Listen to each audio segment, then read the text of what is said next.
ಎಲ್ಲರಿಗೂ ನಮಸ್ಕಾರ. ನಾನಿವತ್ತು ಆಯ್ಕೆ ಮಾಡಿಕೊಂಡಿರುವಂಥ ವಿಷಯ ಪತ್ತು ನಿಯಂತ್ರಣ ನೀತಿ.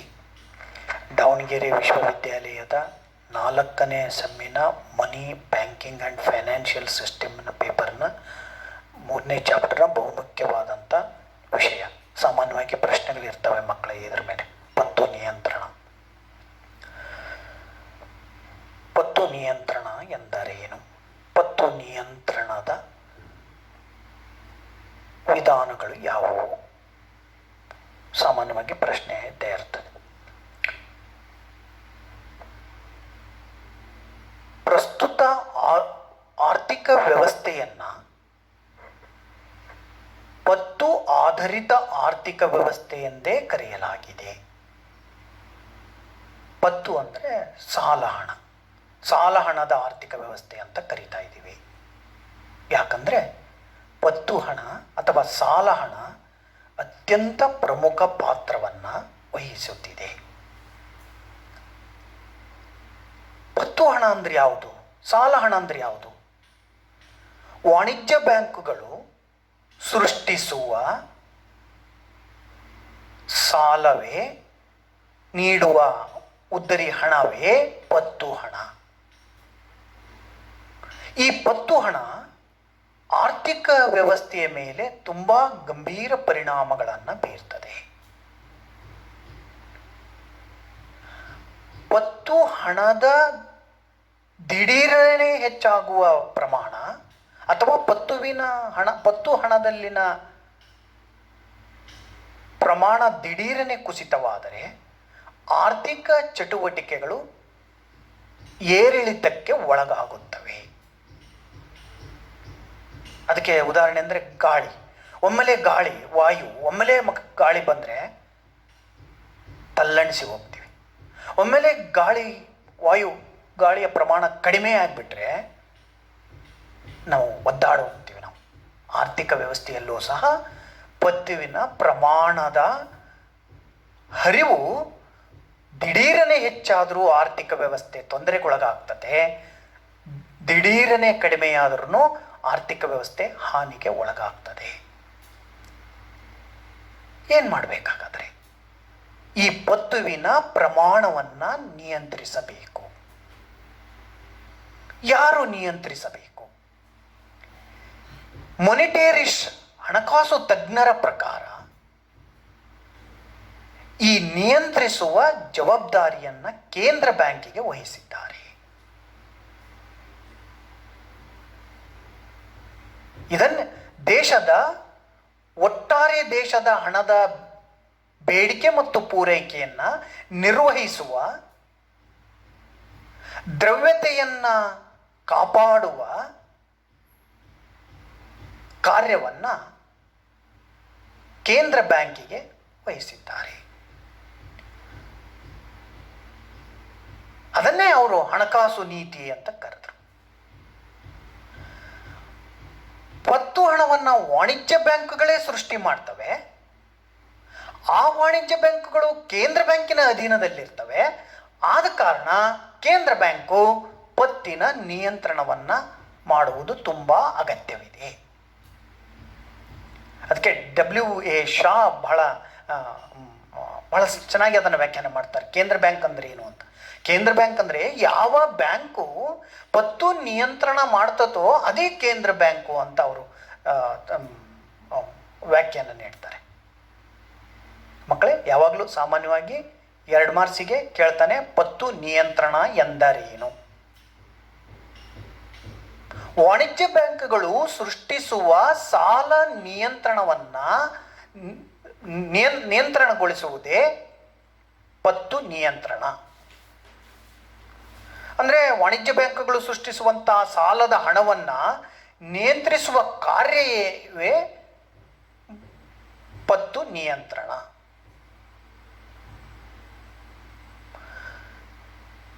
ಈ ಪತ್ತು ನಿಯಂತ್ರಣದ ಕ್ರಮಗಳನ್ನು ವಿಶ್ವಕ್ಕೆ ಸ್ಪಷ್ಟಗೊಳಿಸಿದ್ದು ಬ್ಯಾಂಕ್ ಆಫ್ ಇಂಗ್ಲೆಂಡಿನ ಕೇಂದ್ರ ಬ್ಯಾಂಕು. ಅನೇಕ ಹೊಸ ಪ್ರಯೋಗಗಳನ್ನು ಈ ಕ್ಷೇತ್ರದಲ್ಲಿ ಮಾಡಿ ವಿಶ್ವಕ್ಕೆ ಅನೇಕ ಅಮೂಲ್ಯವಾದಂಥ ಸಲಹೆಗಳನ್ನು, ಶಿಫಾರಸುಗಳನ್ನು ಮಾಡಿರುವುದು ಸತ್ಯ. ಪತ್ತು ನಿಯಂತ್ರಣದ ಉದ್ದೇಶಗಳು ಯಾವುವು? ಮಕ್ಕಳ ಇದನ್ನು 5 ಮಾರ್ಕ್ಸಿಗೆ ಕೇಳ್ತಾನೆ, ಸೆಕ್ಷನ್ ಬಿ ಅಲ್ಲಿ ಕೇಳ್ತಾನೆ.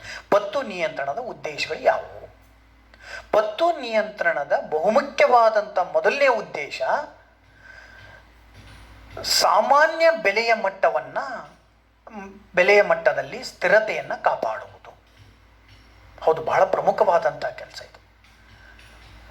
ಆರ್ಥಿಕ ವ್ಯವಸ್ಥೆಯಲ್ಲಿ ಬೆಲೆಗಳು ಏರಿಳಿತಕ್ಕೆ ಒಳಗಾದರೆ ಆರ್ಥಿಕ ಚಟುವಟಿಕೆಗಳು ಆತಂಕಕ್ಕೆ ಒಳಗಾಗ್ತವೆ, ಅವು ಸಹ ಏರಿಳಿತಕ್ಕೆ ಒಳಗಾಗ್ತವೆ.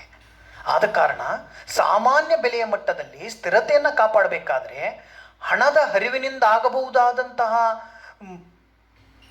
ದುಷ್ಪರಿಣಾಮವನ್ನು ನಿಯಂತ್ರಿಸಬೇಕಂತಂದರೆ ಕೇಂದ್ರ ಬ್ಯಾಂಕು ಪತ್ತು ನಿಯಂತ್ರಣ ಕಾರ್ಯವನ್ನು ಕೈಗೊಳ್ಳಬೇಕು. ಅದಕ್ಕೆ ಪತ್ತು ನಿಯಂತ್ರಣದ ಬಹುಮುಖ್ಯವಾದಂಥ ಕಾರ್ಯ ಸಾಮಾನ್ಯ ಬೆಲೆಯ ಮಟ್ಟದಲ್ಲಿ ಸ್ಥಿರತೆಯನ್ನು ಕಾಪಾಡುವುದು.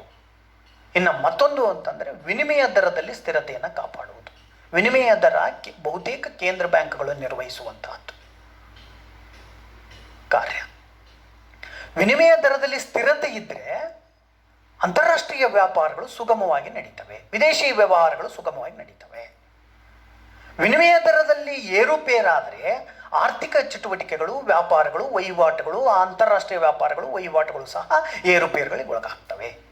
ಸಾಲ ಹಣದ ಹರಿಯುವಿಕೆಯಿಂದ ಈ ಏರಿಳಿತಗಳು ಉಂಟಾದಾಗ ಆರ್ಥಿಕ ವ್ಯವಸ್ಥೆ ಆತಂಕಕ್ಕೆ ಒಳಗಾಗ್ತದೆ. ಆದ ಕಾರಣ ಕೇಂದ್ರ ಬ್ಯಾಂಕು ವಿನಿಮಯ ದರದ ಸ್ಥಿರತೆಯನ್ನು ಕಾಪಾಡುವ ಬಹುದೊಡ್ಡ ಉದ್ದೇಶವನ್ನು ಸಹ ಹೊಂದಿರ್ತದೆ. ಇನ್ನು ಮೂರನೇ ಉದ್ದೇಶಕ್ಕೆ ಬರ್ತಾ ಇದ್ದೇನೆ, ಆರ್ಥಿಕ ಆವರ್ತಗಳನ್ನು ಹತೋಟಿಗೆ ತರುವುದು. ಆರ್ಥಿಕ ಆವರ್ತಗಳು ನಮಗೆ ಗೊತ್ತಿದ್ದಾವೆ. ಬಹುತೇಕ ಈ ಆರ್ಥಿಕ ವ್ಯವಸ್ಥೆ ಅನ್ನೋದು ಆವರ್ತಗಳಿಗೆ ಚಕ್ರೋಪಾದಿಯಲ್ಲಿ, ಸರಣಿಯೋಪಾದಿಯಲ್ಲಿ, ವಿವಿಧ ಹಂತಗಳಲ್ಲಿ ವ್ಯಾಪಾರಿ ಚಕ್ರಗಳು, ಆರ್ಥಿಕ ಆವರ್ತಗಳು ಕಂಡು ಬರ್ತವೆ. ಅಂಥವುಗಳನ್ನು ನಿಯಂತ್ರಿಸುವ ಉದ್ದರಿ ಹಣದಿಂದ, ಸಾಲ ಹಣದಿಂದ, ಪತ್ತು ಹಣದಿಂದ ಈ ಆವರ್ತಗಳಲ್ಲಿ ಏನಾದರೂ ಏರಿಳಿತ ಕಂಡು ಬಂದರೆ ಅಂಥವುಗಳನ್ನು ನಿಗ್ರಹಿಸುವ ಬಹುಮುಖ್ಯವಾದಂಥ ಗುರಿ ಕೇಂದ್ರ ಬ್ಯಾಂಕಿನದಾಗಿರ್ತದೆ. ಇನ್ನು ಮತ್ತೊಂದು ಅಂತಂದರೆ ಹಣದ ಮಾರುಕಟ್ಟೆಯ ಸ್ಥಿಮಿತತೆಯನ್ನು ಕಾಪಾಡುವಂಥದ್ದು. ಹಣದ ಮಾರುಕಟ್ಟೆ ನಮಗೆ ಗೊತ್ತಿದೆ, ಅತ್ಯಂತ ಅಲ್ಪಾವಧಿಗೆ ಹಣವನ್ನು ಮಾರುವ ಮತ್ತು ಕೊಳ್ಳುವ ಮಾರುಕಟ್ಟೆ ಹಣದ ಮಾರುಕಟ್ಟೆ. ಆ ಹಣದ ಮಾರುಕಟ್ಟೆಯನ್ನು ಇಲ್ಲಿ ಸ್ಥಿಮಿತತೆಯನ್ನು ಕಾಪಾಡುವಂಥ ಕೆಲಸ ಕೇಂದ್ರ ಬ್ಯಾಂಕಿನದಾಗಿರ್ತದೆ. ಯಾವಾಗಲೂ ಹಣದ ಮಾರುಕಟ್ಟೆಯನ್ನು ನಾವು ಆರ್ಥಿಕ ವ್ಯವಸ್ಥೆಯ ಸೂಚಂಕವನ್ನಾಗಿ ಬಳಸ್ತೀವಿ, ಆರ್ಥಿಕ ಕ್ಷಮತೆಯನ್ನು ಬಿಂಬಿಸುವ ಸಂಕೇತವನ್ನಾಗಿ ಬಳಸ್ತೀವಿ. ಆದ ಕಾರಣ ಉದ್ದರಿ ಹಣ ಅಥವಾ ಸಾಲ ಹಣ, ಪತ್ತು ಹಣದಿಂದ ಯಾವುದೇ ಏರಿಳಿತ ಆಗಿದ್ದರೆ ಅಂತಹದನ್ನು ನಿಯಂತ್ರಿಸುವಂಥ ಉದ್ದೇಶವನ್ನು ಸಹ ಕೇಂದ್ರ ಬ್ಯಾಂಕ್ ಹೊಂದಿರ್ತದೆ. ಇವುಗಳ ಜೊತೆಗೆ ಉದ್ಯಮ ವ್ಯವಹಾರದ ಅಗತ್ಯಗಳನ್ನು ಪೂರೈಸುವುದು. ಉದ್ಯಮ ವ್ಯವಹಾರಗಳ ಅಗತ್ಯತೆಗಳನ್ನು ಪೂರೈಸುವ ಹಣದ ಬೇಕು ಬೇಡವನ್ನು, ಹಣದ ಪ್ರಮಾಣವನ್ನು, ಸಾಲ ಹಣದ ಗಾತ್ರವನ್ನು, ಆರ್ಥಿಕ ಚಟುವಟಿಕೆಗಳನ್ನು ಉತ್ತೇಜಿಸಲಿಕ್ಕೆ ಅಗತ್ಯವಾಗಿರುವ ಬಂಡವಾಳವನ್ನು ಪೂರೈಸುವ ಎಷ್ಟು, ಏನು, ಯಾವಾಗ, ಯಾವ ಕ್ಷೇತ್ರಗಳಿಗೆಂಬುದನ್ನು ಸಹ ಕೇಂದ್ರ ಬ್ಯಾಂಕು ನಿರ್ಧರಿಸ್ತದೆ. ಆದ ಕಾರಣ ಕೇಂದ್ರ ಬ್ಯಾಂಕಿನ ಬಹುದೊಡ್ಡ ಉದ್ದೇಶ, ಪತ್ತು ನಿಯಂತ್ರಣ ಉದ್ದೇಶ ಉದ್ಯಮ ವ್ಯವಹಾರದ ಅಗತ್ಯಗಳನ್ನು ಪೂರೈಸುವುದಾಗಿರ್ತದೆ. ಇವೆಲ್ಲದರ ಮತ್ತೊಂದು ಬಹುಮುಖ್ಯವಾದಂಥ ಉದ್ದೇಶ ಅಂತಂದರೆ ಆರ್ಥಿಕ ಪ್ರಗತಿಯನ್ನು ಸಾಧಿಸುವುದು. ಆರ್ಥಿಕ ಪ್ರಗತಿಯಲ್ಲಿ ಸ್ಥಿರತೆಯನ್ನು ಕಾಪಾಡುವುದು ಮತ್ತೊಂದು ಬಹುದೊಡ್ಡದಾದಂಥ ಉದ್ದೇಶ. ಆರ್ಥಿಕ ಪ್ರಗತಿಯಲ್ಲಿ ಸ್ಥಿರತೆಯನ್ನು ಕಾಪಾಡುವುದು ಕೇಂದ್ರ ಬ್ಯಾಂಕಿನ ಬಹುದೊಡ್ಡದಾದಂಥ ಜವಾಬ್ದಾರಿ.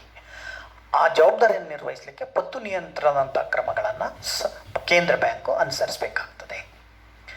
ಇನ್ನು ಮತ್ತೆ ಪ್ರಶ್ನೆ ಏನು ಕೇಳ್ಬೋದು ಅಂತ ನೋಡೋಣ.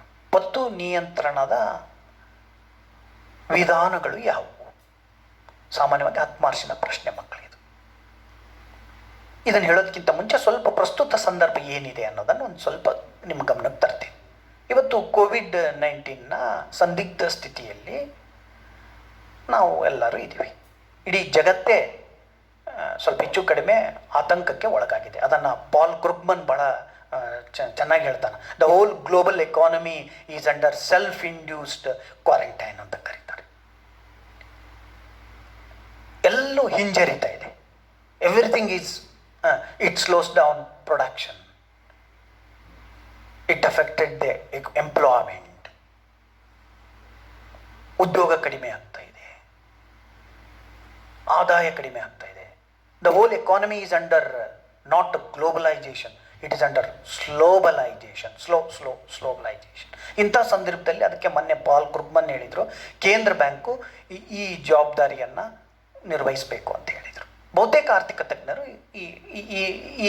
ಈ ನಿಟ್ಟಿನಲ್ಲಿ ತಮ್ಮ ಶಿಫಾರಸುಗಳನ್ನು ಮಾಡಿದ್ದಾರೆ. ಅದಕ್ಕೆ ಕಳೆದ 2 ಬಾರಿ ನಮ್ಮ ರಿಸರ್ವ್ ಬ್ಯಾಂಕಿನ ಗವರ್ನರು 2 ಬಾರಿ ನಾವೀಗ ಮೊನ್ನೆ ನೋಡಿದ್ದೀವಿ, 2 ಬಾರಿ ಇಡೀ ದೇಶವನ್ನು ಉದ್ದೇಶಿಸಿ ಮಾತನಾಡಿ 2 ಬಾರಿ ಕ್ರಮಗಳನ್ನು ಘೋಷಣೆ ಮಾಡಿದ್ದಾರೆ.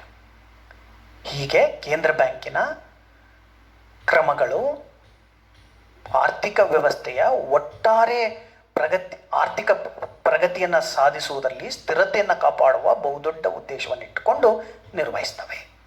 ಹಾಗಾದರೆ ಯಾವ್ಯಾವ ಕ್ರಮಗಳನ್ನು ಅನುಸರಿಸ್ತದೆ? ಪತ್ತು ನಿಯಂತ್ರಣದಲ್ಲಿ 2 ಪ್ರಮುಖ ಸಾಧನಗಳಿವೆ, 2 ಅಸ್ತ್ರಗಳಿವೆ. ಒಂದು ಪರಿಮಾಣಾತ್ಮಕ ಅಸ್ತ್ರಗಳು ಅಥವಾ ಸಾಧನಗಳು, 2 ಗುಣಾತ್ಮಕ ಸಾಧನಗಳು. ಮೊದಲನೇ ತಗೊಳ್ತಾ ಇದ್ದೇನೆ, ಪರಿಮಾಣಾತ್ಮಕ ಸಾಧನಗಳು ಎಂದರೇನು? ಸಾಮಾನ್ಯವಾಗಿ 2 ಮಾರ್ಕ್ಸಿನ ಪ್ರಶ್ನೆ ಅಲ್ಲೂ ಬರುತ್ತೆ. ಪರಿಮಾಣಾತ್ಮಕ ಸಾಧನಗಳಂದರೆ ದೇಶದ ಆರ್ಥಿಕ ವ್ಯವಸ್ಥೆಯಲ್ಲಿ ಹಣದ ಹರಿವಿನ ಗಾತ್ರವನ್ನು ನಿಯಂತ್ರಿಸುವ ಉದ್ದೇಶವನ್ನಿಟ್ಟುಕೊಂಡು ಬಳಸಲಾದ ಕ್ರಮಗಳನ್ನು ಪರಿಮಾಣಾತ್ಮಕ ವಿಧಾನಗಳು ಅಥವಾ ಅಸ್ತ್ರಗಳು ಅಂತ ಕರಿತೀವಿ. ಪರಿಮಾಣಾತ್ಮಕ ಕ್ರಮಗಳನ್ನು ಕೇಂದ್ರ ಬ್ಯಾಂಕು ಅನುಸರಿಸುವಾಗ ಹಣದ ಗಾತ್ರವನ್ನು ನಿರ್ಧರಿಸುವ ಉದ್ದೇಶವನ್ನು ಇಟ್ಕೊಂಡಿರ್ತದೆ. ಸಾಲ ಹಣದ ವೆಚ್ಚದ ಮೇಲೆ ಗಮನ ಹರಿಸ್ತದೆ. ಹಾಗಾದರೆ ವೆಚ್ಚ ಮತ್ತು ಗಾತ್ರ, ಸಾಲ ಹಣದ ವೆಚ್ಚ ಮತ್ತು ಸಾಲ ಹಣದ ಗಾತ್ರವನ್ನು ನಿರ್ಧರಿಸುವ ಉದ್ದೇಶದಿಂದ ಪರಿಮಾಣಾತ್ಮಕ ವಿಧಾನಗಳನ್ನು ಕೇಂದ್ರ ಬ್ಯಾಂಕು ಕೈಗೊಳ್ಳುತ್ತದೆ. ಆ ಕ್ರಮಗಳಲ್ಲಿ 3 ಉಪಕ್ರಮಗಳಿವೆ. 1 ಬ್ಯಾಂಕ್ ದರ, 2 ಮುಕ್ತ ಮಾರುಕಟ್ಟೆ ವ್ಯವಹಾರಗಳು, 3 ಚಲ ಮೀಸಲು ಅನುಪಾತ ಅಥವಾ ನಗದು ಮೀಸಲು ಅನುಪಾತ, ಅಥವಾ ಇದನ್ನು ಕ್ಯಾಶ್ ರಿಸರ್ವ್ ರೇಷಿಯೋ ಅಂತಲೂ ಕರೀತಾರೆ. ನಾನೀಗ ಮೊದಲನೇದಕ್ಕೆ ಬರ್ತೀನಿ. ಅದಕ್ಕೆ ಸದ್ಯದ ಪರಿಸ್ಥಿತಿಯನ್ನು ಸ್ವಲ್ಪ ನೆನಪು ಮಾಡಿಕೊಟ್ಟೆ. ಮೊನ್ನೆ ಭಾರತೀಯ ರಿಸರ್ವ್ ಬ್ಯಾಂಕ್ ಈ ಎಲ್ಲ 3 ಅಂಶಗಳನ್ನು ತನ್ನ 2 ಘೋಷಣೆಗಳ ಸಂದರ್ಭದಲ್ಲಿ ಈ ಬಹುತೇಕ ಈ ಅಸ್ತ್ರಗಳನ್ನು ಬಳಸಿದೆ. ಅದನ್ನು ಸ್ವಲ್ಪ ನೆನಪು ಮಾಡಿಕೊಡ್ತಾ ಇದೆ. ಈಗ ಮೊದಲು ಬ್ಯಾಂಕ್ ದರಕ್ಕೆ ಬರೋಣ. ನಾವು ಸಿದ್ಧಾಂತವನ್ನು ಅಷ್ಟೇ ನೋಡೋಣ. ಈಗ ಬ್ಯಾಂಕ್ ದರ ಅಂದರೆ ಏನು ಅಂತ ನೋಡೋಣ. ಈ ಬ್ಯಾಂಕ್ ದರ ಅಂತಂದರೆ ಸಾಮಾನ್ಯವಾಗಿ 2 ಮಾರ್ಕ್ಸಿಗೆ ಕೇಳ್ತಾನೆ, ಈ ಬ್ಯಾಂಕ್ ದರ ಎಂದರೆ ಏನು, ವಾಟ್ ಈಸ್ ಬ್ಯಾಂಕ್ ರೇಟ್ ಅಂತ ಕೇಳ್ತಾನೆ. ಇದನ್ನು ಲಾಸ್ಟ್ ಟೈಮ್ ಕೇಳ್ದಂಗಿದೆ. ಅದನ್ನು ಕೇಂದ್ರ ಬ್ಯಾಂಕು ಪ್ರಥಮ ದರ್ಜೆ ಹುಂಡಿಗಳನ್ನು ಒಟ್ಟಾಯಿಸುವ ದರಕ್ಕೆ ಬ್ಯಾಂಕ್ ದರ ಎಂದು ಕರೆಯುತ್ತೇವೆ. ಇದನ್ನು ಬಹಳ ಇನ್ನೊಂದು ಸ್ವಲ್ಪ ಸರಳವಾಗಿ ಹೇಳ್ತೀನಿ ನೋಡಿ. ಕೇಂದ್ರ ಬ್ಯಾಂಕು ವಿಧಿಸುವ ಬಡ್ಡಿಯ ದರ ಬ್ಯಾಂಕ್ ದರ. ಕೇಂದ್ರ ಬ್ಯಾಂಕು ವಿಧಿಸುವ ಬಡ್ಡಿಯ ದರ ಯಾರ ಮೇಲೆ? ವಾಣಿಜ್ಯ ಬ್ಯಾಂಕುಗಳ ಮೇಲೆ. ವಾಣಿಜ್ಯ ಬ್ಯಾಂಕುಗಳು ತಮ್ಮ ತುರ್ತು ಅಗತ್ಯಕ್ಕಾಗಿ ಹಣದ ಬೇಡಿಕೆಯನ್ನು ಸಲ್ಲಿಸಿದಾಗ ಈ ತಮ್ಮ ಬಳಿ ಇರುವಂತಹ ಪ್ರಥಮ ದರ್ಜೆ ಹುಂಡಿಗಳು ಮತ್ತು ಸರ್ಕಾರಿ ಭದ್ರತೆಗಳನ್ನು ಕೇಂದ್ರ ಬ್ಯಾಂಕಿನಲ್ಲಿ ಒಟ್ಟಾಯಿಸುವುದರ ಮೂಲಕ, ಅಂದರೆ ಒಟ್ಟಾಯಿಸೋದು ಅಂದರೆ ಒಟ್ಟಾಯಿಸೋದ್ರ ಮೂಲಕ, ಅವನ್ನ ಮಂಡಿಸೋದ್ರ ಮೂಲಕ ಸಾಲವನ್ನು ಪಡೀತವೆ. ಅದಕ್ಕೆ ಬ್ಯಾಂಕ್ ದರವನ್ನು ಒಟ್ಟಾ ದರ ಎಂತಲೂ ಕರೆಯುತ್ತಾರೆ, ಬ್ಯಾಂಕ್ ದರ ಎಂತಲೂ ಕರೆಯುತ್ತಾರೆ. ಈ ಬ್ಯಾಂಕ್ ದರವನ್ನು ಕೇಂದ್ರ ಬ್ಯಾಂಕು ಬ್ಯಾಂಕ್ ದರವನ್ನು ಕೇಂದ್ರ ಬ್ಯಾಂಕ್ಗೆ ನಿರ್ಧರಿಸುತ್ತದೆ. ತನ್ನ ಹಣಕಾಸಿನ ನೀತಿಯಲ್ಲಿ ಕೇಂದ್ರ ಬ್ಯಾಂಕು ಅದರಲ್ಲೂ ವಿಶೇಷವಾಗಿ ನಮ್ಮ ದೇಶದ ಕೇಂದ್ರ ಬ್ಯಾಂಕು, ಭಾರತೀಯ ರಿಸರ್ವ್ ಬ್ಯಾಂಕು ಪ್ರತಿ ವರ್ಷಕ್ಕೆ 2 ಬಾರಿ ತನ್ನ ಸಾಲ ನೀತಿಯನ್ನು ಪ್ರಕಟಿಸುವಾಗ ಬ್ಯಾಂಕ್ ದರವನ್ನು ನಿರ್ಧರಿಸ್ತದೆ.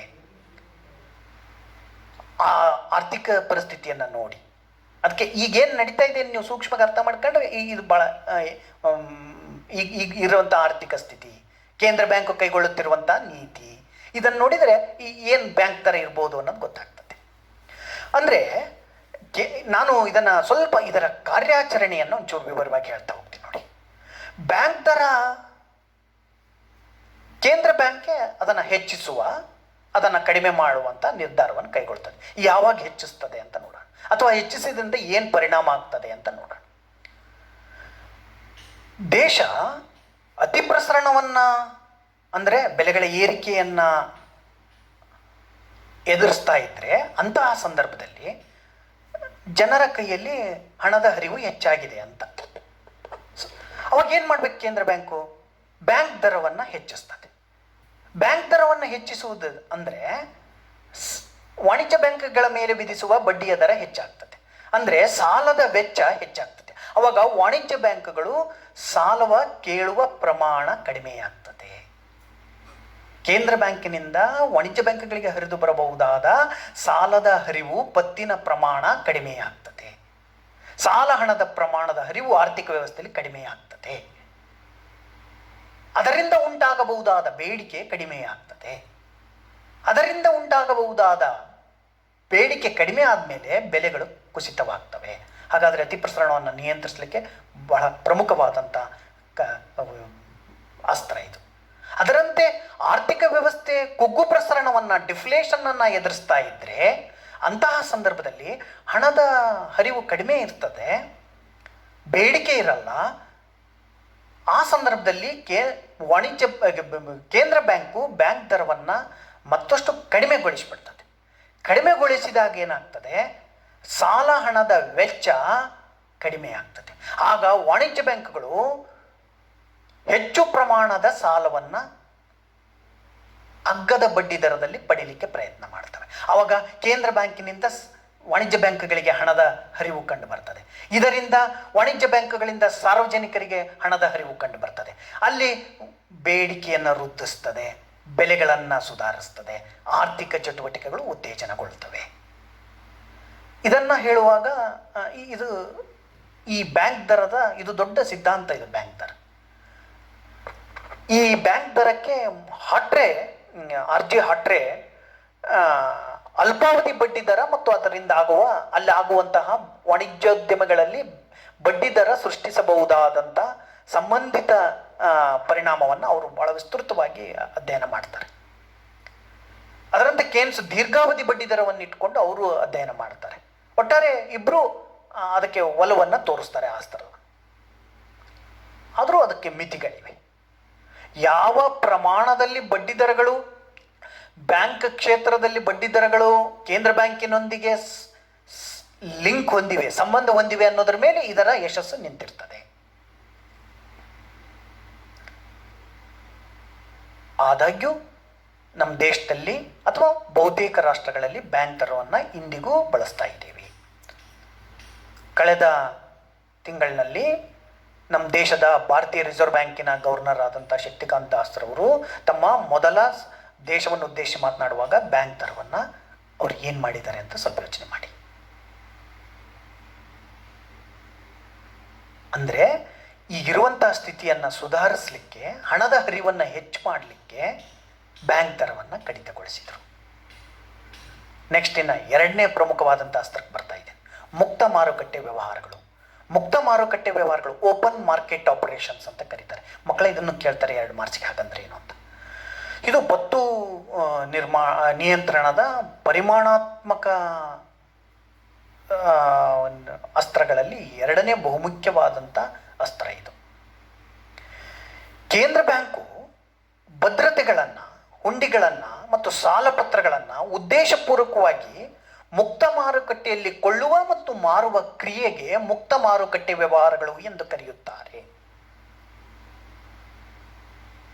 ಸಾಲಪತ್ರಗಳನ್ನು, ಭದ್ರತಾ ಪತ್ರಗಳನ್ನು ಇವುಗಳನ್ನು ಕೊಳ್ಳುವ ಮತ್ತು ಮಾರುವ ಕೆಲಸವನ್ನು ಓಪನ್ ಮಾರ್ಕೆಟ್ ಆಪರೇಷನ್ಸ್ ಅಂತ ಕರೀತಾರೆ. ಇದನ್ನು ಸಹ ನಮ್ಮ ದೇಶದಲ್ಲಿ ಬಹುತೇಕ ಆರ್ಥಿಕ ವ್ಯವಸ್ಥೆಗಳಲ್ಲಿ ಇದನ್ನು ಪಾಲನೆ ಮಾಡ್ತಾ ಇದ್ದಾರೆ. ಇದನ್ನು ಸ್ವಲ್ಪ ಇದರ ಪರಿಣಾಮ ಹೇಗಿರುತ್ತೆ ಅಂತ ಒಂಚೂರು ಬಿಡಿಸಿ ಹೇಳ್ತೇನೆ. ಕೇಂದ್ರ ಬ್ಯಾಂಕು ಸಾಲ ಪತ್ರಗಳನ್ನು, ನಿಮಗೆ ಬೇಗ ಅರ್ಥ ಆಗಬೇಕು ಅಂತಂದರೆ ರಾಷ್ಟ್ರೀಯ ಉಳಿತಾಯ ಪತ್ರಗಳನ್ನು, ನ್ಯಾಷನಲ್ ಸೇವಿಂಗ್ ಸರ್ಟಿಫಿಕೇಟ್ ಅಥವಾ ಕಿಸಾನ್ ಪತ್ರಗಳನ್ನು, ಈ ಪತ್ರಗಳನ್ನು, ಹುಂಡಿಗಳನ್ನು ಅಥವಾ ಸಾಲ ಭದ್ರತಾ ಪತ್ರಗಳನ್ನು ಇವತ್ತು ಬೆಲೆ ಹೆಚ್ಚುತ್ತಾ ಇದ್ದಂತ ಇದ್ದರೆ, ಅಂದರೆ ಅತಿ ಪ್ರಸರಣದ ಭಯ ಇತ್ತು ಅಂದರೆ, ಅಂತಹ ಸಂದರ್ಭದಲ್ಲಿ ಕೇಂದ್ರ ಬ್ಯಾಂಕು ಇಂತಹ ಪತ್ರಗಳನ್ನು ಮಾರಾಟ ಮಾಡ್ತದೆ. ಯಾರಿಗೆ? ಬ್ಯಾಂಕುಗಳಿಗೆ ಮಾರಾಟ ಮಾಡ್ತದೆ. ನೇರವಾಗಿ ಇಲ್ಲಿ ಕೇಂದ್ರ ಬ್ಯಾಂಕ್ ಇಳಿಯೋದಿಲ್ಲ, ವಾಣಿಜ್ಯ ಬ್ಯಾಂಕ್ಗಳಿಗೆ ಮಾರಾಟ ಮಾಡ್ತದೆ. ಅಥವಾ ಈ ಸಾಲ ಪತ್ರಗಳನ್ನು, ಹುಂಡಿಗಳನ್ನು, ಭದ್ರತಾ ಪತ್ರಗಳನ್ನು ಮಾರಾಟ ಮಾಡುವುದರಿಂದ ವಾಣಿಜ್ಯ ಬ್ಯಾಂಕುಗಳು ಅಥವಾ ಕೊಳ್ಳುವವರು ತಮ್ಮ ಹಣವನ್ನು ಕೊಟ್ಟು ಇವನ್ನು ಕೊಳ್ತಾರೆ. ಅಂದರೆ ಈಗ ಹಣದ ಹರಿವು ಸಾರ್ವಜನಿಕರಿಂದ ಅಥವಾ ನೇರವಾಗಿ ಹೇಳಬೇಕು ಅಂದರೆ ವಾಣಿಜ್ಯ ಬ್ಯಾಂಕುಗಳಿಂದ ಕೇಂದ್ರ ಬ್ಯಾಂಕಿಗೆ ಹರಿದು ಬಂತು. ಹಣದ ಪ್ರಮಾಣ ಹರಿದು ಬಂದಿರೋದರಿಂದ ಜನರ ಕೈಯಲ್ಲಿ ಅಥವಾ ವಾಣಿಜ್ಯ ಬ್ಯಾಂಕುಗಳ ಕೈಯಲ್ಲಿ ಸಾಲ ಸೃಷ್ಟಿಸುವ ಸಾಮರ್ಥ್ಯ ಕಡಿಮೆ ಆಯಿತು. ಇದರಿಂದ ಸಾಲದ ಹರಿವು ಕಡಿಮೆ ಆಯಿತು, ಪತ್ತುವಿನ ಪ್ರಮಾಣ ಕಡಿಮೆ ಆಗ್ತದೆ. ಅದರಿಂದ ಉಂಟಾಗಬಹುದಾದ ಬೇಡಿಕೆ ಕಡಿಮೆ ಆಗ್ತದೆ, ಅದರಿಂದ ಪರಿಣಾಮವಾಗಬಹುದಾದ ಬೆಲೆಗಳು ಕಡಿಮೆ ಆಗ್ತವೆ. ಇನ್ನು ಅದನ್ನು ಈ ಸಾಲ ಪತ್ರಗಳ ಕೊಳ್ಳುವಿಕೆ ಬಗ್ಗೆ ನೋಡೋಣ. ಕೊಳ್ಳುವಿಕೆ ಇದ್ರೆ ಏನಾಗ್ತದೆ? ಕೇಂದ್ರ ಬ್ಯಾಂಕು ಈ ಸಾಲ ಪತ್ರಗಳಂತ ಹುಂಡಿ ಪತ್ರಗಳನ್ನು ಕೊಳ್ಳಲು ಪ್ರಾರಂಭಿಸಿದರೆ, ಸಾಮಾನ್ಯವಾಗಿ ಇವತ್ತಿನ ಸ್ಥಿತಿಯಲ್ಲಿ ಬೆಲೆಗಳ ಇಳಿತದ ಸಂದರ್ಭದಲ್ಲಿ ವಾಣಿಜ್ಯ ಬ್ಯಾಂಕುಗಳು ಇವುಗಳನ್ನು ಕೇಂದ್ರ ಬ್ಯಾಂಕು ಕೊಳ್ಳಲಿಕ್ಕೆ ಪ್ರಾರಂಭಿಸಿದಾಗ ಸಹಜವಾಗಿ ಹಣದ ಹರಿವು ಈಗ ಮೊದಲು ಹೇಳಿದ್ದಕ್ಕಿಂತ ವಿರುದ್ಧವಾಗಿ ಹರಿದು ಬರ್ತದೆ. ಅಂದರೆ ವಾಣಿಜ್ಯ ಬ್ಯಾಂಕುಗಳಿಗೆ ಹರಿದು ಬರ್ತದೆ ಅಥವಾ ಸಾರ್ವಜನಿಕರಿಗೆ ಹರಿದು ಬರ್ತದೆ. NSEಯನ್ನು ವಾಪಸ್ಸು ತಾನು ಕೊಂಡಾಗ, ಕಿಸಾನ್ ವಿಕಾಸ ಪತ್ರವನ್ನು ಬೇಡ ಅಂತ ನೀನು ಸರ್ಕಾರಕ್ಕೆ ಸಲ್ಲಿಸಿದಾಗ ನಿನ್ನ ಕೈಯಲ್ಲಿ ಹಣ ಕೊಡ್ತಾರೆ. ಎಷ್ಟು ಅದರಲ್ಲಿ ಭರವಸೆ ನೀಡಿರ್ತಾರೆ ಆ ಹಣವನ್ನು ನಿನಗೆ ಕೊಡ್ತಾರೆ. ಕೈಯಲ್ಲಿ ಹಣ ಬಂತು, ವಾಣಿಜ್ಯ ಬ್ಯಾಂಕುಗಳ ಕೈಯಲ್ಲೂ ಹಣ ಬಂತು, ಅದರಿಂದ ಮತ್ತೆ ಸಾಲ ಸೃಷ್ಟಿ ಪ್ರಾರಂಭವಾಗ್ತದೆ. ಹಾಗಾಗಿ ಪತ್ತುವಿನ ಹಣದ ಪ್ರಮಾಣವನ್ನು ನಿಯಂತ್ರಿಸುವ, ನಿರ್ವಹಿಸಲಿಕ್ಕೆ ಮುಕ್ತ ಮಾರುಕಟ್ಟೆ ವ್ಯವಹಾರಗಳನ್ನು ಬಹುತೇಕ ಎಲ್ಲ ರಾಷ್ಟ್ರಗಳಲ್ಲಿ ಬಳಸ್ತಾ ಇದ್ದಾರೆ. ಇನ್ನು ಮತ್ತೊಂದು ಅಸ್ತ್ರಕ್ಕೆ ಬರೋಣ. ಅದನ್ನು ವೇರಿಯಬಲ್ ಕ್ಯಾಶ್ ರಿಸರ್ವ್ ರೇಷಿಯೋ ಅಂತ ಕರಿತೀವಿ. ನಮ್ಮ ದೇಶದಲ್ಲಿ CRR ಅಂತಲೂ ಕರಿತೀವಿ. ಅದನ್ನು ಮೀಸಲು ಹಣದ ವ್ಯತ್ಯಾಸ ಅಂತಲೂ ಕರಿತೀವಿ. ಕೆಲವು ಪುಸ್ತಕಗಳಲ್ಲಿ ಸ್ವಲ್ಪ ಭಿನ್ನವಾಗಿ ಕರೆದಿದ್ದಾರೆ. ಇದನ್ನು ಚಲ ಮೀಸಲು ಅನುಪಾತ ಅಂತಲೂ ಕರೆದಿದ್ದಾರೆ. ಬದಲಾಗುವ ನಗದು ಮೀಸಲು ಅಂತಲೂ ಕರೆದಿದ್ದಾರೆ. ಇದನ್ನು, ಈ ಅಸ್ತ್ರವನ್ನು 1930ರಲ್ಲಿ ಜಾನ್ ಮೇನಾರ್ಡ್ ಕೇನ್ಸ್ ರವರೇ ಶಿಫಾರಸು ಮಾಡ್ತಾರೆ. ಟ್ರೀಟೀಸ್ ಆನ್ ಮನಿ ಅದರಲ್ಲಿ ಶಿಫಾರಸು ಮಾಡ್ತಾರೆ. ವಾಣಿಜ್ಯ ಬ್ಯಾಂಕ್ಗಳು ತಮ್ಮ ಠೇವಣಿಯ ಒಂದು ನಿರ್ದಿಷ್ಟ ಪ್ರಮಾಣದ ಹಣವನ್ನು ಕೇಂದ್ರ ಬ್ಯಾಂಕ್ನಲ್ಲಿ ಇಡುವಂಥ ಪದ್ಧತಿ ಇದು. ಅದು ಮೀಸಲು ಹಣ, ಅದು ಮೀಸಲು ಅನುಪಾತ.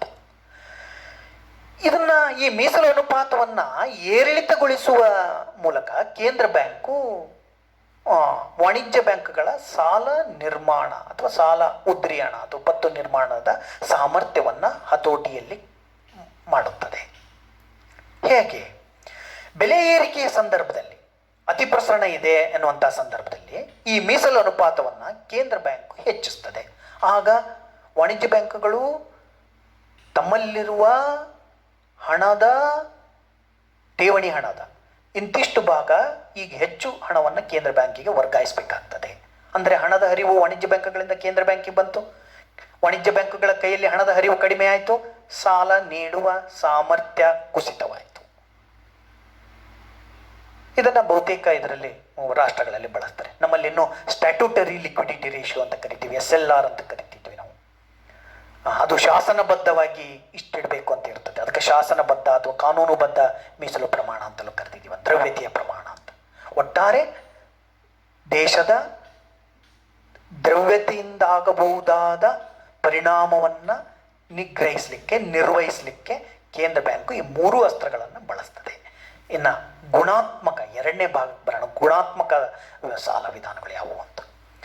ಗುಣಾತ್ಮಕ ವಿಧಾನಗಳೇನಿದ್ದಾವೆ ಇವುಗಳನ್ನು ಆಯ್ದ ವಿಧಾನಗಳು ಅಂತಲೂ ಕರಿತೀವಿ. ಇವನ್ನ ಅಲ್ಲಿ ಪರಿಮಾಣಾತ್ಮಕ ವಿಧಾನಗಳಲ್ಲಿ ಏನಿದ್ದಾವೆ ಅವು ಪ್ರಮಾಣಕ್ಕೆ ಸಂಬಂಧಪಟ್ಟಿದ್ದು ಮತ್ತು ವೆಚ್ಚಕ್ಕೆ ಸಂಬಂಧಪಟ್ಟರೆ ಅದಕ್ಕೆ ಅವುಗಳನ್ನು ನಾವು ಸಾಮಾನ್ಯ ಅಸ್ತ್ರಗಳು ಅಂತ ಕರಿತಿದ್ವಿ ನಾವು. ಇವುಗಳನ್ನು ಆಯ್ಕೆ ವಿಧಾನಗಳು ಅಂತ ಕರಿತೀವಿ. ಯಾಕಂದರೆ ಇದು ಸಾಲ ಹಣದ ಪ್ರಮಾಣವನ್ನು ಪ್ರಭಾವಿಸುವುದಿಲ್ಲ. ಈ ಅಸ್ತ್ರಗಳು ವಿಶೇಷವಾಗಿ ಸಾಲ ಹಣದ ದಿಕ್ಕನ್ನು ನಿರ್ಧರಿಸ್ತವೆ, ಸಾಲ ಹಣದ ಬಳಕೆಯನ್ನು ನಿರ್ಧರಿಸ್ತವೆ. ಯೂಸ್ ಅಂಡ್ ಡೈರೆಕ್ಷನ್ ಎರಡರ ಮೇಲೂ ಪ್ರಭಾವ ಬೀರುತ್ತೆ ಇದು. ಅದಕ್ಕೆ ಇವನ್ನ ಆಯ್ದ ಅಸ್ತ್ರಗಳು ಅಂತ ಕರಿತೀವಿ, ಅಥವಾ ಇವನ್ನ ಗುಣಾತ್ಮಕ ಅಸ್ತ್ರಗಳು ಅಂತಲೂ ಕರಿತೀವಿ ಇವನ್ನ. ಇದರಲ್ಲಿ ಮೊದಲನೆಯದು ಅಂಚಿನ ಅಗತ್ಯ. ಅಂಚಿನ ಅಗತ್ಯ ಬಹಳ ಪ್ರಮುಖವಾದದ್ದು. ಈ ಅಂಚಿನ ಅಗತ್ಯ ಮೊದಲನೇದು. ಎರಡನೇದು ಸಾಲದ ಪಡಿತರ. ಮೂರನೇದು ಅನುಭೋಗಿ ಸಾಲ ನಿಯಂತ್ರಣ. ನಾಲ್ಕನೇದು ನೈತಿಕ ಪ್ರೇರಣೆ. ಐದನೇದು ನೇರ ಕ್ರಮಗಳು. ಇಷ್ಟು ಇದರಲ್ಲಿ ಸಾಮಾನ್ಯವಾಗಿ ಇದರಲ್ಲೂ 2 ಮಾರ್ಕ್ಸಿನ ಪ್ರಶ್ನೆ ಸಾಧ್ಯತೆ ಇರ್ತದೆ ಮಕ್ಕಳೇ. ಮೊದಲನೇದಕ್ಕೆ ಬರ್ತಾ ಇದ್ದೀನಿ, ಅಂಚಿನ ಅಗತ್ಯಕ್ಕೆ ಬರ್ತಾ ಇದ್ದೀನಿ. ಇದನ್ನು 1934ರಲ್ಲಿ ಅಮೇರಿಕಾದಲ್ಲಿ ಇದನ್ನು ಮೊದಲನೇ ಬಾರಿಗೆ ಬಳಸಲಾಯಿತು, ಅಂಚಿನ ಅಗತ್ಯ ಅಂತ. ಅಂದರೆ ಸಾಲಗಾರರು ಬ್ಯಾಂಕ್ಗಳಿಂದ ಸಾಲ ಪಡೆಯುವಾಗ ಒದಗಿಸುವ ಭದ್ರತೆ ಏನಿದೆಯಲ್ಲ ಅವುಗಳನ್ನು ಅಡಮಾನ ಇಡ್ತಾರೆ, ಪ್ಲೆಡ್ಜ್ ಇಡ್ತಾರೆ, ಆಧಾರವಾಗಿ ಇಡ್ತಾರೆ. ಸಾಲಕ್ಕೆ ಆಧಾರವಾಗಿ ಇಟ್ಟಂತಹ ಆಸ್ತಿಯ ಭದ್ರತೆಯ ಮಾರುಕಟ್ಟೆ ಮೌಲ್ಯವೇನು ಮತ್ತು ತಾನು ನೀಡುವ ಸಾಲದ ಮೌಲ್ಯವೇನು ಎರಡನ್ನು ನೋಡ್ತಾರೆ. ಆ ಭದ್ರತೆಯ ಮೌಲ್ಯ ಹೆಚ್ಚಾಗದ ಹಾಗೆ ನೋಡ್ಕೊಳ್ತಾರೆ. ಭದ್ರತೆಯ ಮೌಲ್ಯ ಭದ್ರತೆಯ ಮೌಲ್ಯ ಸಾಲದ ಮೌಲ್ಯಕ್ಕಿಂತ ಹೆಚ್ಚಾಗಿರಬೇಕು. ಅದಕ್ಕೇನು ಮಾಡ್ತಾರೆ, ಆ ಪ್ರಮಾಣದಲ್ಲಿ ಒಂದಿಷ್ಟು ಮಾರ್ಜಿನ್ ಅಗತ್ಯವನ್ನು, ಅವು ಎರಡರ ನಡುವಿನ ವ್ಯತ್ಯಾಸವನ್ನು ಒಂದಿಷ್ಟು ಅಗತ್ಯ ಮಾರ್ಜಿನ್ ಅಂತ, ಅಂಚಿನ ಅಗತ್ಯ ಅಂತ ಕರಿತೀವಿ ನಾವು. ಈ ಅಂಚಿನ ಅಗತ್ಯವನ್ನು ಹೆಚ್ಚಿದಂಗೆಲ್ಲ ಹೆಚ್ಚಿನ ಪ್ರಮಾಣದ ಸಾಲವನ್ನು ನೀಡುವಾಗ ಸಾಲಗಾರನು ತಾನು ಹಾಕಬೇಕಾದಂಥ ಹಣದ ಪ್ರಮಾಣ ಹೆಚ್ಚಾಗ್ತದೆ, ಬ್ಯಾಂಕ್ನಿಂದ ಬರಬೇಕಾದಂಥ ಹಣದ ಪ್ರಮಾಣ ಕಡಿಮೆ ಆಗ್ತದೆ. ಈಗ ಅತಿ ಪ್ರಸರಣದಂಥ ಸಂದರ್ಭ ಇತ್ತು ಅಂದರೆ ಸಾಮಾನ್ಯವಾಗಿ ಕೇಂದ್ರ ಬ್ಯಾಂಕು ಅಂಚಿನ ಅಗತ್ಯವನ್ನು ಹೆಚ್ಚಿಸ್ತದೆ. ಅದನ್ನು ಹೆಚ್ಚಿಸಿದಾಗ ಬ್ಯಾಂಕ್ಗಳಿಂದ ಹರಿದು ಹೋಗಬಹುದಾದ ಸಾಲದ ಪ್ರಮಾಣ ಕಡಿಮೆಯಾಗ್ತದೆ. ಹೀಗೆ ಅಂಚಿನ ಅಗತ್ಯವನ್ನು ನಮ್ಮ ದೇಶದಲ್ಲೂ ಬಳಸ್ತಾ ಇದ್ದೀವಿ, ಅನೇಕ ದೇಶಗಳಲ್ಲೂ ಬಳಸ್ತಾ ಇದ್ದೀವಿ. ಇನ್ನು ಎರಡನೇದು ಸಾಲದ ಪಡಿತರ. ಇದು ಬಹಳ ಪ್ರಮುಖವಾದದ್ದು ಇದು. ಯಾಕಂದರೆ ಈ ಆಯ್ದ ಕ್ರಮಗಳ ಬಹುಮುಖ್ಯವಾದಂಥ ಉದ್ದೇಶ ಸಾಲದ ದಿಕ್ಕನ್ನು ನಿರ್ಧರಿಸುವಂಥದ್ದು ಮತ್ತು ಬಳಕೆಯನ್ನು ಪ್ರಭಾವಿಸುವಂಥದ್ದು. ಕೆಲವು ಅನಪೇಕ್ಷಣೀಯವಾದಂಥ ಅಗತ್ಯವಿಲ್ಲದ ಕ್ಷೇತ್ರಗಳಿರ್ತವೆ. ಅಂತಹ ಅಗತ್ಯವಿಲ್ಲದ ಕ್ಷೇತ್ರಗಳಿಗೆ ಸಾಲ ನೀಡದಂತೆ ನಿರ್ಬಂಧಿಸುವುದು, ಸಾಲವನ್ನು ಪಡಿತರಗೊಳಿಸುವುದು, ಕ್ರೆಡಿಟ್ ರೇಷನಿಂಗ್, ಅನುತ್ಪಾದಕ ಚಟುವಟಿಕೆಗಳಿಗೆ ಕೊಡಬೇಡಿ ಅಂತ ಹೇಳುವಂಥದ್ದು. ಇನ್ನು ನೆಕ್ಸ್ಟ್ ಅನುಭೋಗಿಯ ಸಾಲ ನಿಯಂತ್ರಣ. ಅಂದರೆ ಕೇವಲ ಉತ್ಪಾದನಾ ಸಾಮರ್ಥ್ಯವಿರುವಂಥ ಚಟುವಟಿಕೆಗಳ ಮಾತ್ರ ಸಾಲವನ್ನು ನೀಡಲಿಕ್ಕೆ ಹೇಳೋದು, ಉತ್ತೇಜಿಸುವಂಥದ್ದು. ಅನುಭೋಗಿ ಸಾಲಗಳನ್ನು, ಅನುತ್ಪಾದಕ ಸಾಲಗಳನ್ನು ನಿಯಂತ್ರಿಸುವಂತಹದ್ದು. ಇನ್ನು ಮತ್ತೊಂದು ನೇರ ಕ್ರಮ. ಈ ನೇರ ಕ್ರಮಕ್ಕಿಂತ ನೈತಿಕ ಪ್ರೇರಣೆ. ವಾಣಿಜ್ಯ ಬ್ಯಾಂಕ್ಗಳ ಮೇಲೆ ನೈತಿಕ ಒತ್ತಡವನ್ನು ಹೇರುವುದು, ಮಾರಲ್ ಸಾಕ್ಷನ್ ಅಂತ ಕೇಳ್ತಾರೆ ಮಕ್ಕಳೇ. ಇದನ್ನು 2 ಮಾರ್ಕ್ಸಿಗೆ ಕೇಳಿದ್ದಾರೆ. ವಾಣಿಜ್ಯ ಬ್ಯಾಂಕ್ಗಳ ಮೇಲೆ ನೈತಿಕ ಒತ್ತಡ ಹೇರುವಂಥ ತಂತ್ರ ಇದು. ಈ ವಿಧಾನದಲ್ಲಿ ಸಾಮಾನ್ಯವಾಗಿ ಕೇಂದ್ರ ಬ್ಯಾಂಕಿನಿಂದ ಬೋಧನೆ ಇರುತ್ತೆ, ಮನವಿ ಇರುತ್ತೆ. ಒಟ್ಟಾರೆ ಇವತ್ತಿನ ಸ್ಥಿತಿಗತಿಗಳಿಗೆ ಆತಂಕವಾಗಿ ಕೆಲಸ ಮಾಡಬೇಡಿ, ಇವತ್ತು ಅತಿ ಪ್ರಸರಣ ಇದೆ, ಹಣದ ಹರಿವಿದೆ, ಅದಕ್ಕೆ ಹೆಚ್ಚು ಸಾಲವನ್ನು ನೀಡಬೇಡಿ ಅಂತ ಮನವೊಲಿಸುವ ಕ್ರಮ ನಡೀತದೆ. ಅಂತಹ ಮನವೊಲಿಸುವ, ಬೋಧಿಸುವ ತಂತ್ರ ನೈತಿಕ ಪ್ರೇರಣೆ. ಇದನ್ನು 2 ಮಾರ್ಕ್ಸಿಗೆ ಕೇಳ್ತಾನೆ ಮಕ್ಕಳೇ. ಇನ್ನು ಕೊನೆಯದು ನೇರ ಕ್ರಮ. ಇದಕ್ಕೆ ನೈತಿಕ ಒತ್ತಡಕ್ಕೆ ಬಗ್ಗದೇ ಇದ್ದರೆ ಮಣಿಯದಿರುವಂಥ ಬ್ಯಾಂಕ್ಗಳನ್ನು ನೇರ ಕ್ರಮಗಳನ್ನು ಮೊದಲು ನಿರ್ದೇಶನ ನೀಡ್ತಾರೆ, ಆಮೇಲೆ ಆ ನಿರ್ದೇಶನಕ್ಕೂ ಬಗ್ಗದ ಅಂತಹ ಸಂದರ್ಭದಲ್ಲಿ ದಂಡವನ್ನು ವಿಧಿಸ್ತಾರೆ. ಈ ಎಲ್ಲ ಕ್ರಮಗಳನ್ನು ಕೈಗೊಳ್ತಾರೆ. ಇದಿಷ್ಟು ಪತ್ತು ನಿಯಂತ್ರಣದ ಕ್ರಮಗಳು ಇವು. 2 ವಿಧಾನಗಳನ್ನು ನೋಡಿದ್ದೀವಿ ನಾವು. 2 ವಿಧಾನಗಳಲ್ಲಿ ಕೆಲವು ಮಿತಿಗಳಿವೆ. ಅದಕ್ಕೆ ಬಹುತೇಕ ಇವತ್ತಿನ ಆರ್ಥಿಕ ವ್ಯವಸ್ಥೆಗಳು ತಮ್ಮ ಆರ್ಥಿಕ ವ್ಯವಸ್ಥೆ ಆ ಸ್ಥಿತಿಗತಿಗೆ ಅನುಗುಣವಾಗಿ ಅನುಕೂಲವಾಗುವಂತೆ 2 ವಿಧಾನಗಳನ್ನು ಅನುಸರಿಸ್ತಾ ಇವೆ. ಅದಕ್ಕೆ ಇದನ್ನು ಇತ್ತೀಚೆಗೆ ಆರ್ಥಿಕ ತಜ್ಞರು ಮಾನಿಟರಿ ಫಿಸ್ಕಲ್ ಮಿಕ್ಸ್ ಎನ್ನುವಂಥ ಮತ್ತೊಂದು ಹೊಸ ಆಲೋಚನೆ ಬಂತು.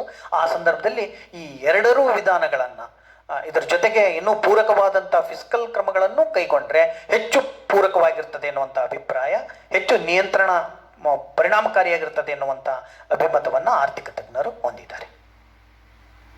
ಎಲ್ಲರಿಗೂ ಧನ್ಯವಾದ.